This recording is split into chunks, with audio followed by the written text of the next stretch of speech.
it was not only at the very end of the century where people in Latin America woke up and decided to go for change and decided to remove those dictatorships and decided to go for change. And so many different social movements happened in Latin America during the 80s and the 90s.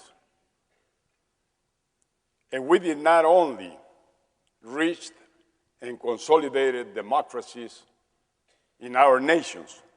Today, most of Latin American nations are democratic and have and enjoy democratic governments. But also we went through the economic reforms. Those reforms that were very, very harmful, painful for the poor, for the low-income families. But fortunately, it worked. The change worked. Moving into a market, open economy with responsibility is working in Latin America, even though the poor had to pay a great price to go through those transformations in Latin America. And you know, most of those changes came about because the leader, this great nation, United States, which I love, which I like, which I am part of because my grandfather was a US citizen born in Cincinnati, Ohio. At that time, everybody was pushing for open markets so that global corporations could come and do the trading, do the investments, so that they could grow.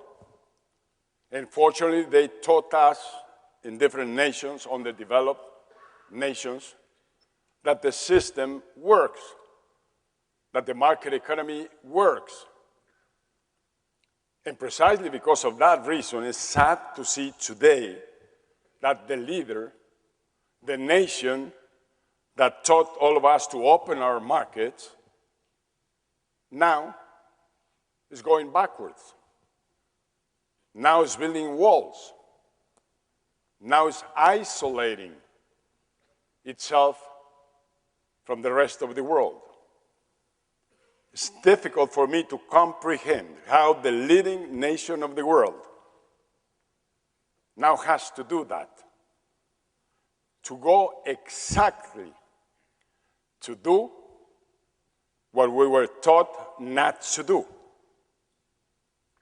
We all remember President Reagan coming to Berlin and shouting loud and clear, "Mr. Gorbachev, tear off that wall," because walls don't work. The Chinese wall didn't work against their enemies. The Berlin Wall did not work against freedom. And this wall is not going to work.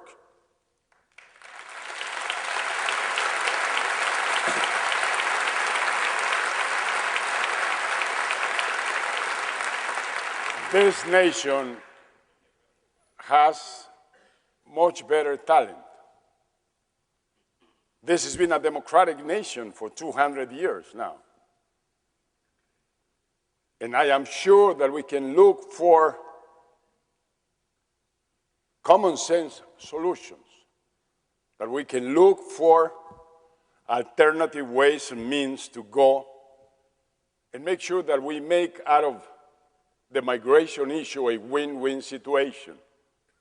And I am not for open borders, but I am for order, for a framework that can make this happen. So we must start working on this because in Latin America, we're missing the leader. We're missing those great ideas of the past. Who does not remember the Marshall Plan? The leader came with that great idea to rescue Europe after the Second World War II. and to start a process of development, a process of unity among those nations that today make them, together with NAFTA, the strongest bloc of nations in the world. And they enjoy great per capita incomes. They have leveled off the differences among themselves. Just 25 years ago, who could have thought of a Portugal, a Greece, a Spain, coming out of the 3,000 approx per capita income, and today enjoying per capita income close to 30,000, and in the case of Ireland, over 40,000, even larger than the one in the United States. So they have even the field, and they keep working for development. Latin America has a dream, just like the American dream. Ours is the America's dream. It's the same dream. Equal opportunities for all, democracy and freedom as a way of living, hard working, and big aspirations. And Latin America is working hard to meet its American dream.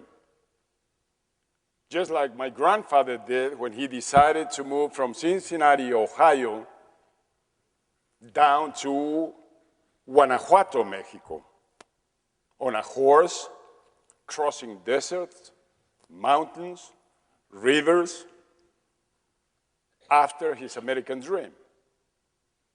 And he did not carry any money in his pocket, but he carried the power within. The aspirations and the capacity of this very special caste of citizens and human beings that are the migrants, always willing to risk everything, always willing to leave their home behind, their family, their loved ones,